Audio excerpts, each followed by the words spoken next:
Selamat datang buat Anda semua yang bergerak di dunia akademik, entah itu sebagai mahasiswa, dosen, atau peneliti.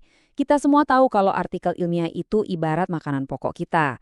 Tapi sadar atau enggak, seringkali kita cuma membaca, ya sekedar menyerap informasi di permukaan tanpa pernah benar-benar menyelam ke dalamnya. Nah, dalam pembahasan kali ini, kita akan coba melangkah lebih jauh dari sekedar membaca pasif. Kita akan bongkar sama-sama proses analisis artikel ilmiah secara sistematis. Siap-siap, cara Anda melihat teks akademik mungkin akan berubah setelah ini. Coba deh kita berhenti sejenak dan tanyakan ini ke diri sendiri. Waktu kita bilang udah membaca sebuah artikel, apakah itu artinya kita beneran udah paham, udah bisa mengevaluasi dan menempatkan karya itu di antara penelitian lain? Atau kita cuma scan abstrak dan kesimpulannya aja? Nah, ada jurang yang cukup dalam loh antara sekedar mengonsumsi informasi dan menganalisis argumen secara kritis. Ini tantangan intelektual yang sesungguhnya. Dan di sini kita akan coba bangun jembatannya bareng-bareng. Oke, biar perjalanan kita terarah, ini dia peta jalan yang akan kita ikuti. Kita mulai dari dasarnya dulu, yaitu bedanya membaca biasa sama menganalisis. Terus kita masuk ke kerangka kerja praktisnya, yaitu 5 pilar analisis. Kita akan bedah satu persatu dengan contoh, sampai akhirnya kita bisa benar-benar jadi pembaca kritis yang kompeten. Oke, kita masuk ke bagian pertama. Kenapa sih analisis kritis itu jadi suatu keharusan? Kenapa kita nggak bisa lagi sekedar menerima temuan penelitian begitu saja, apalagi di zaman sekarang yang informasinya melimpah ruah? Jawabannya ada di tujuan dasar dari kegiatan ilmiah itu sendiri. Pertama, kita menganalisis untuk menguji validitas. Apakah klaim penulis itu didukung bukti yang kuat dan metode yang kokoh? Tanpa ini, kita cuma menelan informasi mentah. Kedua, analisis kritis itu adalah alat utama buat nemuin research gap atau celah penelitian. Dengan membongkar asumsi dan kelemahan studi yang ada, kita jadi bisa memetakan area baru untuk penelitian kita sendiri. Dan yang terakhir, ini adalah proses belajar yang penting banget. Dengan menganalisis karya orang, kita jadi tahu standar penulisan dan argumentasi yang baik itu seperti apa. Jadi tujuan akhirnya jelas. Kita berevolusi dari konsumen informasi yang pasif menjadi pembaca yang aktif dan kritis. Lantas, gimana caranya biar analisis kita terstruktur dan gak asal-asalan ya? Nah, supaya kritik kita gak subjektif dan punya dasar, kita butuh sebuah kerangka kerja. Yuk, kita kenalan sama sebuah model yang akan menyederhanakan proses yang seringkali terasa rumit ini. Ini dia, 5 pilar analisis ilmiah. Anggap saja ini semacam checklist mental setiap kali Anda berhadapan dengan artikel baru. Pilar pertama, struktur dan sistematika. Kita lihat arsitektur argumennya. Pilar kedua, bahasa dan gaya. Kita perhatikan pilihan kata dan nadanya. Pilar ketiga, metodologi dan validitas, ini jantungnya. Kita pertanyakan gimana penelitiannya dilakukan. Pilar keempat, substansi dan kontribusi. Kita tanya, terus kenapa atau apa dampaknya. Dan pilar kelima, etika dan sitasi. Kita cek fondasi integritas akademiknya. Kalau digabungkan, kelima pilar ini akan memberi Anda pandangan 360 derajat terhadap kualitas sebuah karya ilmiah. Oke, mari kita mulai bedah 2 pilar pertama. 2 pilar ini sering dianggap sebagai kulit luar dari sebuah artikel. Tapi jangan salah, ini sangat menentukan bagaimana isinya nanti diterima oleh pembaca. Kita akan lihat bagaimana artikel itu dibangun dan bagaimana ia berbicara. Struktur paling umum di artikel ilmiah kan IMRD ya, tapi jangan cuma melihatnya sebagai judul bagian, coba pakai ini sebagai daftar periksa. Di abstrak, tanya, apakah semua komponen kuncinya ada, atau cuma janji manis tanpa detail? Di pendahuluan, apakah masalahnya dirumuskan dengan tajam, atau cuma pengantar yang bertele-tele? Kunci dari pilar pertama ada di bagian metode.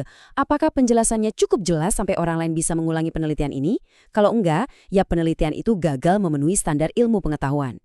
Di bagian hasil, bedakan mana data objektif, mana interpretasi subjektif. Dan terakhir, di diskusi, apakah penulis berhasil mengaitkan temuannya ke teori yang lebih besar? Menjawab pertanyaan-pertanyaan ini akan membawa Anda jauh melampaui pembacaan biasa. Sekarang pilar kedua, bahasa. Coba perhatikan baik-baik perbandingan di layar. Ini bukan sekedar beda gaya loh. Kalimat yang lemah itu menempatkan peneliti sebagai subjek. Kesannya jadi subjektif dan personal. Sebaliknya, kalimat yang kuat itu fokus pada prosesnya. Pembelajaran berbasis masalah diterapkan. Bahasa akademik yang baik itu cirinya presisi, objektif, dan impersonal. Tujuannya supaya bias peneliti hilang dan membiarkan data dan metode yang bicara. Jadi pas menganalisis, coba deh perhatikan penggunaan istilahnya. Sudah tepat dan konsisten atau belum? Bahasa yang ceroboh seringkali jadi pertanda pemikiran yang juga ceroboh. Oke, kita sudah periksa pembungkus artikelnya. Sekarang saatnya kita bongkar isinya. Kita masuk ke jantung dari setiap karya ilmiah. Metodologi sebagai tulang punggungnya dan kontribusi sebagai jiwanya. Ini adalah pilar ketiga dan keempat. Nah, ini dia. Mungkin ini pertanyaan paling brutal, tapi juga paling penting yang harus Anda ajukan pada setiap artikel yang Anda baca. So what? Jadi, kenapa? Sebuah penelitian bisa saja metodenya sempurna, bahasanya indah, tapi kalau nggak bisa menjawab pertanyaan ini dengan meyakinkan, signifikansinya patut dipertanyakan. Ini saringan terakhir untuk memisahkan penelitian yang sekedar oke secara teknis dengan penelitian yang benar-benar penting. Terus gimana cara sebuah artikel menjawab, jadi kenapa? Jawabannya ada pada kontribusi atau kebaruannya. Kontribusi ini bisa macam-macam, bisa teori baru, metode baru, atau yang paling umum, data baru. Tapi kebaruannya harus jelas. Kalau sebuah studi cuma mengulang sesuatu yang sudah diketahui tanpa ada konteks baru sama sekali, kontribusinya ya minimal. Jadi carilah keunikannya. Apa penelitian ini dilakukan di populasi yang beda? Apa dia pakai teknologi baru? Disitulah nilai tambah sebuah penelitian seringkali ditemukan. Kontribusi yang besar tentu harus ditopang oleh metodologi yang kuat.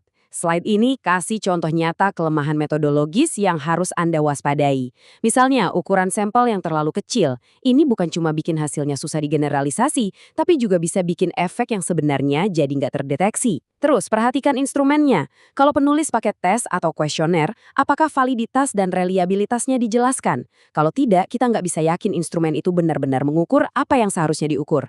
Ini bukan detail teknis sepele loh. Ini masalah fundamental yang bisa meruntuhkan seluruh argumen penelitian.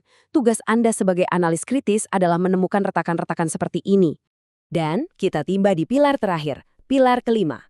Pilar ini mungkin nggak kelihatan langsung di data atau argumen, tapi pilar inilah fondasi yang menopang semuanya, integritas akademik yang tercermin dari etika dan penggunaan referensi.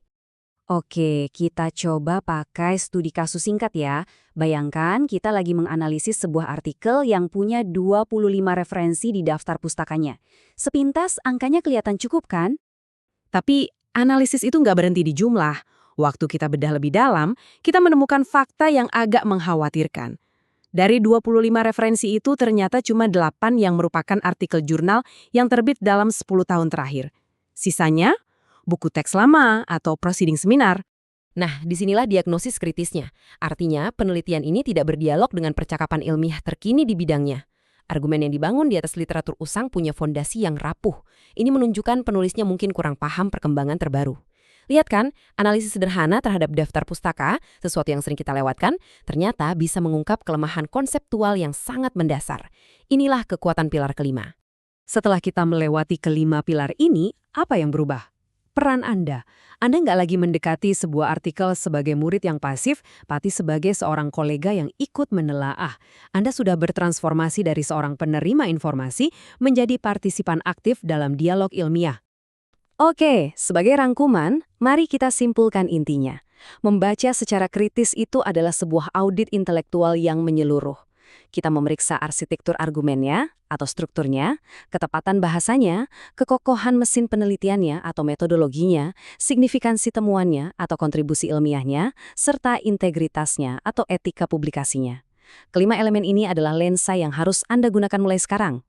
Dengan kerangka 5 pilar ini, Anda sekarang nggak cuma punya pengetahuan, tapi juga sebuah alat analisis yang sistematis dan kuat. Jadi, pertanyaan penutupnya bukan lagi bagaimana cara menganalisis, tapi sebuah tantangan yang lebih personal. Artikel mana yang akan Anda pilih untuk menjadi subjek analisis kritis Anda selanjutnya? Coba praktekkan keterampilan ini, jadikan kebiasaan, dan Anda akan membuka level pemahaman yang benar-benar baru dalam perjalanan akademik Anda.